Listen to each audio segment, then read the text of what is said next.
Hey, what's up everyone? I'm back on my Devastator class with a new build that allows you to nuke enemies for as high as 7 million damage and also be extremely tanky. Don't forget to subscribe for more weekly content. I also have a Discord set up for anyone looking for more people to play with. The link to that will be in the description down below. Let's start the build off with the weapons I'll be using. The first one up is Darkness Charmer, coming with the attributes of Weapon Life Leech, Status Power, and Close Range Damage.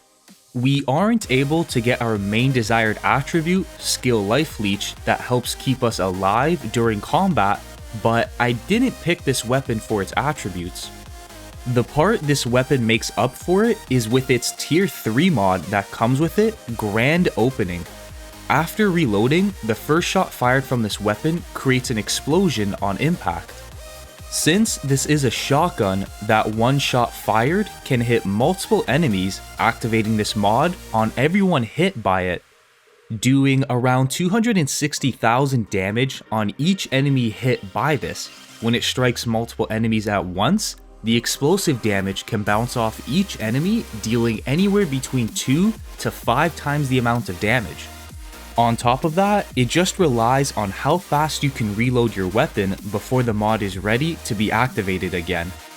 With the second mod, I placed Ultimate Freezing Bullets on, which may sound really strange and weird having this mod on the Devastator, but it works extremely well.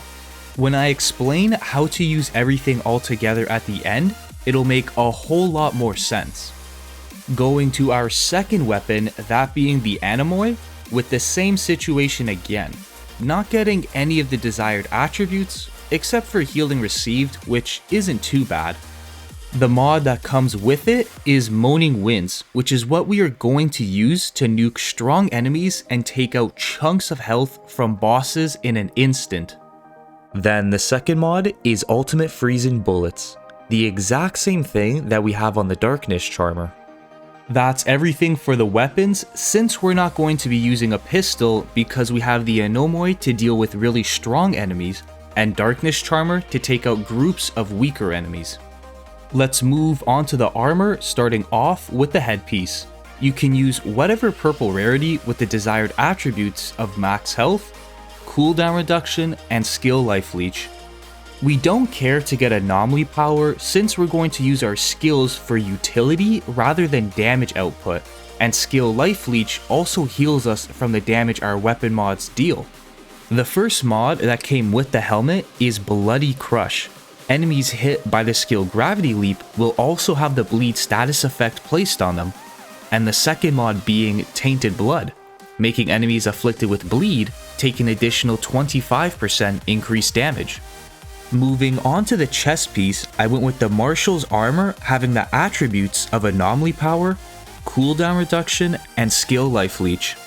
You can still grab whatever kind of purple rarity armor with the desired attributes instead. I just went with this because I had it on hand having 2 out of the 3 desired attributes and the needed tier 3 mod High Intensity. Enemies that get pulled in by the skill Endless Mass will now take an additional 33% anomaly damage for 5 seconds, making it easier to kill those enemies, especially when they get pulled in and grouped up. Then the second mod is Bloody Boost, just increasing our damage to enemies afflicted by bleed by 15%. This is where it gets a bit interesting. With the legs, I went with the Waistcloth of the Borealis that can be found using the Technomancer class. It doesn't come with any good attributes, them being bonus firepower, status power, and long range damage. I also swapped out one of the mods for Despair, which makes enemies hit by the skill Gravity Leap take 2 times more anomaly damage. The second mod that came with the legs is Freezing Boost, increasing our damage to frozen enemies by 15%. Moving to the gloves, I went with the second piece of the Borealis set, having 2 out of the 3 desired attributes, them being max health, cooldown reduction, and the third one ending up as long range damage. With the mods, I placed double jump on, allowing me to use the skill Gravity Leap twice before entering cooldown.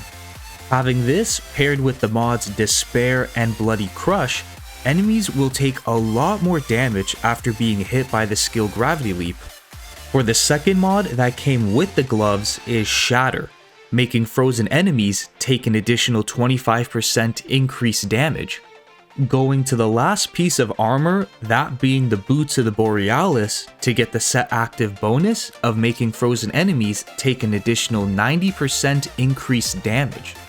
This set bonus also applies to your teammates, so if they start damaging any frozen enemies, they'll be doing 90% increased damage as well. This is why I have the Ultimate Freezing Bullet mods placed on our weapons, so our primary weapon mods that's doing the damage will do a lot more damage because of all the frozen damage modifiers I have on. The attributes that come on the boots are the exact same as the gloves, getting 2 of the desired attributes. With the mods, we do lose a mod slot because of this, but the sacrifice for the set bonus is completely worth it. The mod that has no benefit to us is Sharp Eye. That mod is just used to increase our firepower, but since this isn't a firepower setup, it doesn't end up doing anything for us. Then the second mod I equipped is Captain Hunter, making elites take 25% more damage. That's everything for the weapons and armor, so let's dive into the skills I'll be using.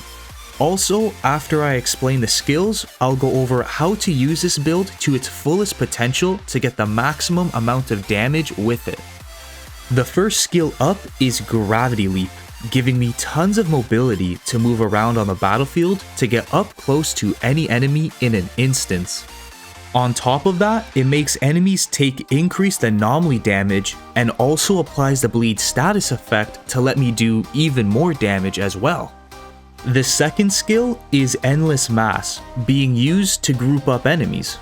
In addition, it makes enemies that get grouped up by this skill take 33% increased anomaly damage from anyone, making it really easy to take out those enemies that end up being pulled in. The last skill is Golem.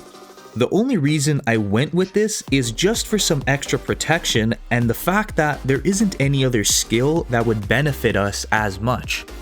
Now I'll show you how to get the highest damage output while using this setup. So there's 2 combos to clear out strong boss level enemies and hordes of medium to low level enemies. For the tough boss level enemies, the first thing you'll want to do is use the skill Endless Mass, so that enemy will take an additional 33% increased anomaly damage. While that enemy is in the cube form, use both of your gravity leaps to make the enemy now take 4 times more anomaly damage, and apply the bleed status effect for even more damage. Then, when he comes out of the cube, shoot him once while using the Anemoy to freeze him with the Ultimate Freezing Bullets mod, so you'll do even more damage because of the Borealis set and other frozen damage modifiers. Lastly, just reload your weapon and watch a chunk of the enemy's health disappear in an instance. When dealing with hordes of enemies, it's really simple. Just try to group them up using the skill Endless Mass. Then take a couple of steps back to maximize your bullet spread while using the Darkness Charmer, and hip fire away into the group, clearing out most enemies again in an instance. That's everything for the skills and how we're going to use this build. So let's hop into the final stage, the class tree.